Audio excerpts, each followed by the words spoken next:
देखिए, ममता बनर्जी भ्रष्टाचार तो देखिए ये मुद्दा है कि जो लगता है अगर आप लंबे समय तक शासन में रहते हैं तो हमारे जो भारतीय राजनीति है, जो भारतीय व्यवस्था है, वो भ्रष्टाचार का शिकार होती है। हर राज्य में हमने ये देखा है। उससे निजात पाना मुझे तो लगता है अभी तक बहुत मुश्किल है। कोई भी पार्टी कितना भी दावा करती है ईमानदारी का, आप केंद्र से लेके आप राज्यों तक चले जाइए, लेकिन वो शासन करते करते वो पूरा वो भ्रष्टाचार में लिप्त हो जाती है। ये एक वस्तु स्थिति है जिसे हमें स्वीकार करना चाहिए। लेकिन वो चुनाव के पहले हमेशा ये एक मुद्दा बनाया जाता है, क्योंकि वो जनता को कहीं ना कहीं कचोटता है कि हाँ भ्रष्टाचार बहुत है, वो फेस करता है डेली। तो वो तो एक है, लेकिन ममता निश्चित रूप से उसका शिकार ममता बनर्जी हो सकती हैं। ये मुद्दा बढ़ सकता है क्योंकि एक असंतोष है, जो मिडिल क्लास है उसमें, एम्प्लॉयज़ हैं उनमें असंतोष है, और आम पब्लिक में भी है। क्योंकि देखिए एंटी इनकम्बेंसी तो होती है, वो एक टायर्डनेस, एक फटीग आ जाती है। जो एम्प्लॉयज़ होते हैं या जो सरकारी व्यवस्था, पूरी शासन व्यवस्था होती है, वो कहीं ना कहीं जो है कि रिस्पॉन्सिव उतनी नहीं रह पाती पीपल्स के प्रति जितना उसको होना चाहिए, क्योंकि एक लेथार्जी भी आती है वहाँ पे, और उनको लगता है कि चलो लौट के आ ही रहे हैं, हम आ ही रहे हैं। तो वो उस तरीके से वो अपने को सोचते हैं कि अब हमें रिस्पॉन्सिव होने का कोई बहुत ज़्यादा वो इम्पोर्टेंस नहीं है। तो ये फैक्टर्स होते हैं जो काम करते हैं। तो मुझे लगता है वो एक मुद्दा बनेगा, भारतीय जनता पार्टी उसको बनाना भी चाह रही है। और वो कुछ है, जैसे मैंने आपसे कहा कि सभी सरकारों को ये झेलना पड़ता है और उसकी शिकार होती है। शिकार क्या होती है, वो प्रेशर भी देती है, मैं तो ये कहूँगा।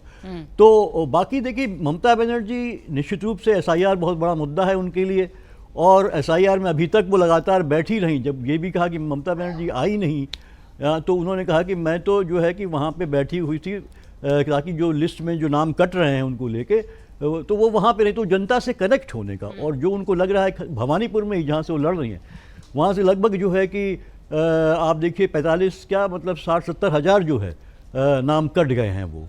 तो उनके लिए बहुत बड़ी चुनौती है ये एसआईआर को लेकर, और लगातार उन्होंने ये उस पर एक लड़ाई उन्होंने लड़ी है, ये दिखाया। जबकि हमने बिहार में देखा ऐसा कांग्रेस से बहुत मुद्दा उठाया, लेकिन कांग्रेस के जो नेता थे वो कहीं इस तरह से न तो धरना पे बैठे, न जनता के साथ खड़े दिखाई दिए।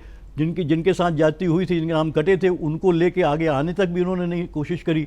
लेकिन ममता बनर्जी इस मामले में अपना कनेक्ट उन्होंने बनाया है, और इसको एक बड़ा मुद्दा उन्होंने बनाया है, जो ये भारतीय जनता पार्टी भी जानती है। और भारतीय जनता पार्टी इसीलिए देखिए, भारतीय जनता पार्टी में जैसे बात हो रहा है कि एक कम्युनलाइज होगा या आप जो एक उसको बांटेंगे आपस में, तो वो तो भारतीय जनता पार्टी की एक स्ट्रेटजी होती है। लेकिन बंगाल इज़ डिफरेंट।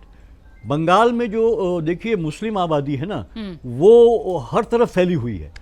बंगाल जैसे बिहार की तरह नहीं है कि आप सीमांचल का हो गया, या असम आप देख ले, असम का इलाका हो गया। तो वहाँ पे घुसपैठिए उतना बड़ा मुद्दा इसीलिए नहीं बन पाता है जितना कि जो है कि दूसरे राज्यों में बनता है, और वो पूरी स्प्रेड है मुस्लिम आबादी। तो इसीलिए वो एक तरफा चीज़ें नहीं हो पाती, इसलिए भारतीय जनता पार्टी को सफलता मिलती नहीं है। वंदे मातरम उन्होंने कोशिश करी है, वंदे मातरम का स्टैंजा लाके पूरे उसको बना दिया उन्होंने, एक ये कि नेशनल एंथम के बराबर लाके कि आप करना है, तो वो एक कोशिश है उनकी है। लेकिन मुझे लगता है कि देखिए भारतीय जनता पार्टी ने जो फीडबैक लिया है इस बार, वो थोड़ा सा प्रैक्टिकल जा रही है। वो अपने इस प्लान को छोड़ के, क्योंकि उसको लगता है कि इससे हमें बहुत सफलता नहीं मिल रही बंगाल में। जो वहाँ मिडिल क्लास है खासकर, वो इन सब रिलीजियस और ध्रुवीकरण इन सब मामलों में बहुत ज़्यादा रिस्पॉन्सिव नहीं होता है। तो मिडिल क्लास इस समय परेशान है। एक तो 7th पे कमीशन, जो उसका इम्प्लीमेंटेशन वहाँ नहीं हुआ है। दूसरा, जो एम्प्लॉयज़ के जो राइट्स है उनको लेके जो है वहाँ पे एक असंतोष है उनके बीच में। तो भारतीय जनता पार्टी वहाँ फोकस कर रही है, और उन्होंने व्हाट्सएप ग्रुप 1,30,000 व्हाट्सएप ग्रुप बना लिए हैं, जो फीडबैक उनको मिलता रहे वहाँ से क्या क्या हो रहा है। तो अब वो ममता बनर्जी का जो मिस गवर्नेंस है उस पर ज़्यादा फोकस करी। उसको लगता है कि सिर्फ ममता बनर्जी पे अटैक करके और ध्रुवीकरण करके उसको फ़ायदा नहीं मिल रहा है।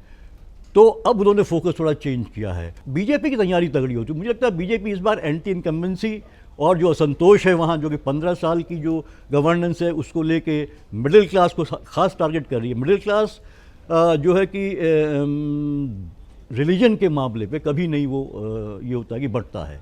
तो उनको उनके जो मुद्दे इस समय करंट, उस पर फोकस करके वो अपने पाले में लाने की कोशिश कर रही है, ताकि वो इस बार जो है कि वो सत्ता में आ सकें। अगर आप ये वीडियो YouTube पर देख रहे हैं तो हमारे चैनल को सब्सक्राइब कर बेल आइकन दबाएं और Facebook पर देख रहे हैं तो हमारे पेज को लाइक करें।